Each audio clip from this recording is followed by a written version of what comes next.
Class, welcome back to our second part of the reading of Matilda. I hope you enjoyed the first chapter. You guys had a good conversation going on about what we read there, and I hope you continue that conversation today after this reading. I hope you also noticed that I'm wearing my Wells Warrior gear. Friday, our community decided that we would all wear red or warrior gear, sort of to build some community pride and community spirit through what's been sort of a challenging time for everybody around Wells. So I hope you guys have your warrior gear on as well and are showing some community pride today. And with that, let's get started with chapter 2, which is called Mr. Wormwood, the Great Car Dealer. Matilda's parents owned quite a nice house with 3 bedrooms upstairs, while on the ground floor there was a dining room and a living room and a kitchen. Her father was a dealer in second-hand cars, and it seemed he did pretty well at it. Sawdust, he would say proudly, is one of the great secrets of my success, and it costs me nothing. I get it for free from the sawmill. What do you use it for? Matilda asked him. Ha, the father said. Wouldn't you like to know? I don't see how sawdust can help you sell second-hand cars, Daddy. That's because you're an ignorant little twit, the father said. His speech was never very delicate, but Matilda was used to it. She also knew that he liked to boast, and she would egg him on shamelessly. You must be very clever to find some use for something that costs nothing, she said. I wish I could do it. You couldn't, the father said. You're too stupid. But I don't mind telling young Mike here about it, seeing he'll be joining me in the business one day. Ignoring Matilda, he turned to his son and said, I'm always glad to buy a car when some fool has been crashing the gears so badly that they're all worn out and rattle like mad. I get it cheap. Then all I do is mix a lot of sawdust with the oil in the gearbox and it runs as sweet as a nut. How long will it run like that before it starts rattling again? Matilda asked him. Long enough for the buyer to get a good distance away, the father said, grinning. About 100 miles. But that's dishonest, Daddy, Matilda said. It's cheating. No one ever got rich by being honest, the father said. Customers are there to be diddled. Mr. Wormwood was a small, ratty-looking man whose front teeth stuck out underneath a thin, ratty mustache. He liked to wear jackets with large, brightly colored checks, and he sported ties that were usually yellow or pale green. Now take mileage, for instance, he went on. Anyone who's buying second-hand cars, the first thing he wants to know is how many miles it's done, right? Right, the son said. So I'll buy an old dump that's got about 150,000 miles on the clock. I get it cheap, but no one's going to buy it with that mileage, are they? And these days, you can't just take the speedometer out and fiddle with the numbers back like you used to 10 years ago. They've fixed it so it's impossible to tamper with it unless you've got a Rudy watchmaker or something. So what do? I use my brains, laddie, that's what I do. How? Young Michael asked, fascinated. He seemed to have inherited his father's love of crookery. I sit down and I say to myself, how can I convert a mileage reading of 150,000 into only 10,000 without taking the speedometer to pieces? Well, if I were to run the car backwards for long enough, then obviously that would do it. The numbers would click backward, wouldn't they? But who's going to drive a flaming car in reverse for thousands and thousands of miles? You couldn't do it. Of course you couldn't, young Michael said. So I scratch my head, the father says. I use my brains.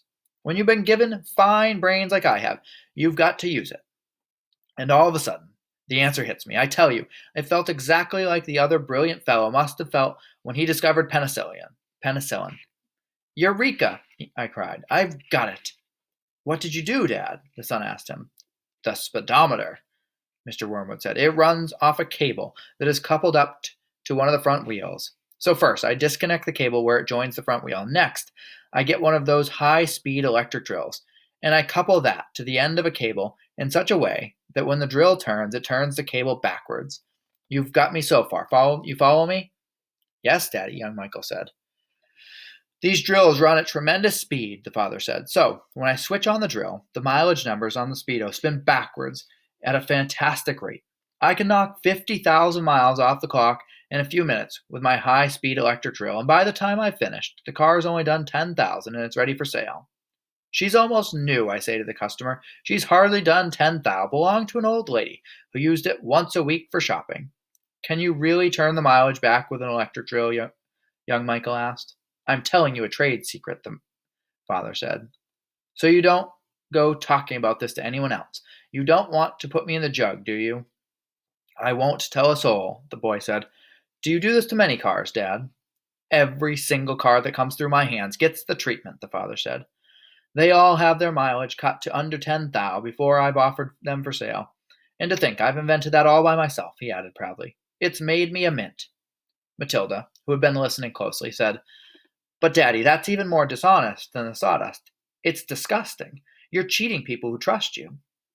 If you don't like it, then don't eat the food in this house, the father said. It's bought with the profits. It's dirty money, Matilda said. I hate it. 2 red spots appeared on her father's cheeks. Who the heck do you think you are? He shouted. The Archbishop of Canterbury or something, preaching to me about honesty?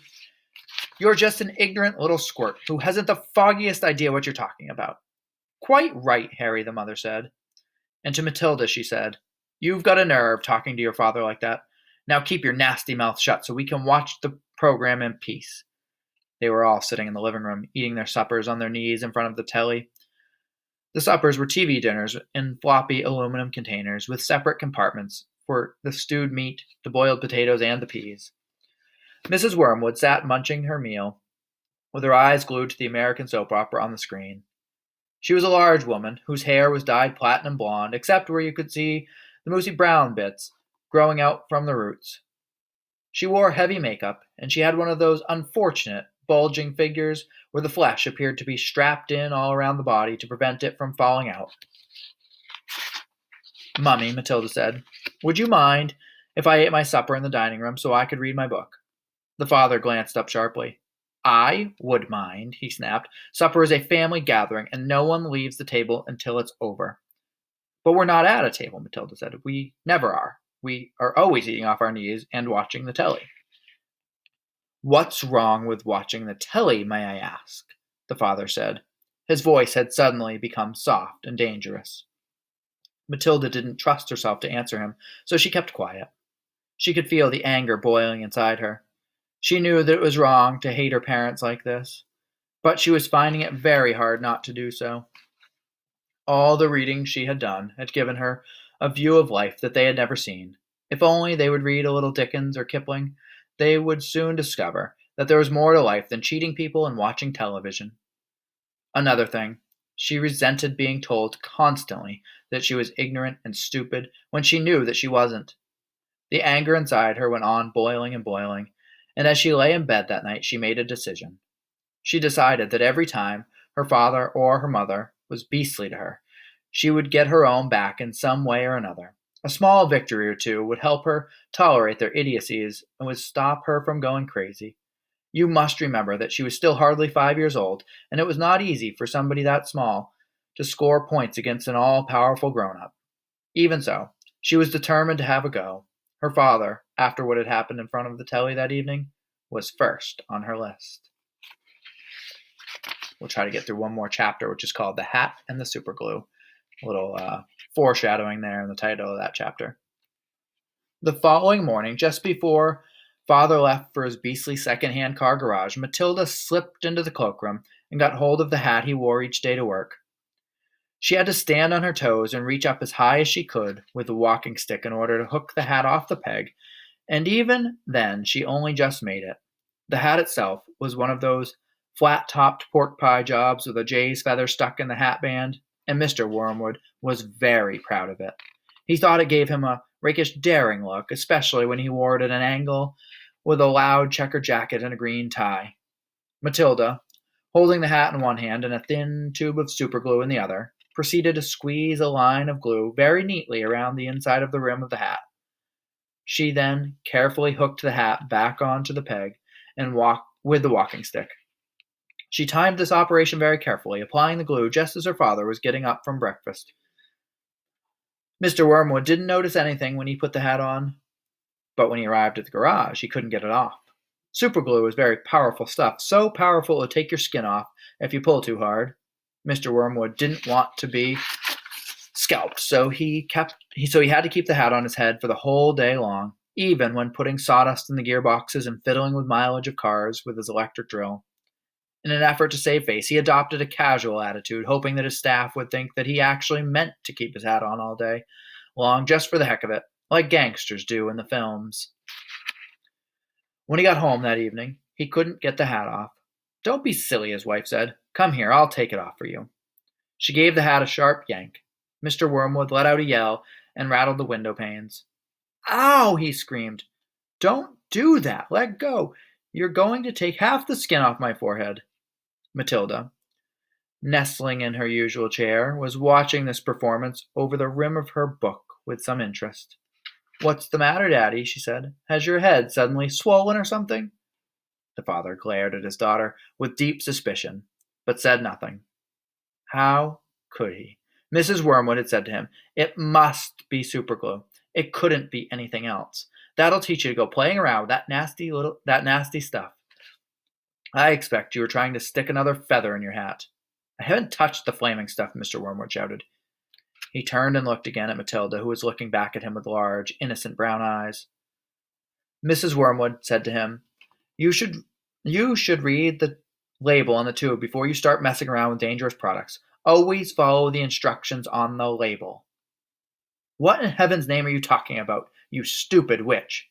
Well, I'm not a fan of Roald Dahl's writing in that particular instance. That was not a polite way to talk to his wife.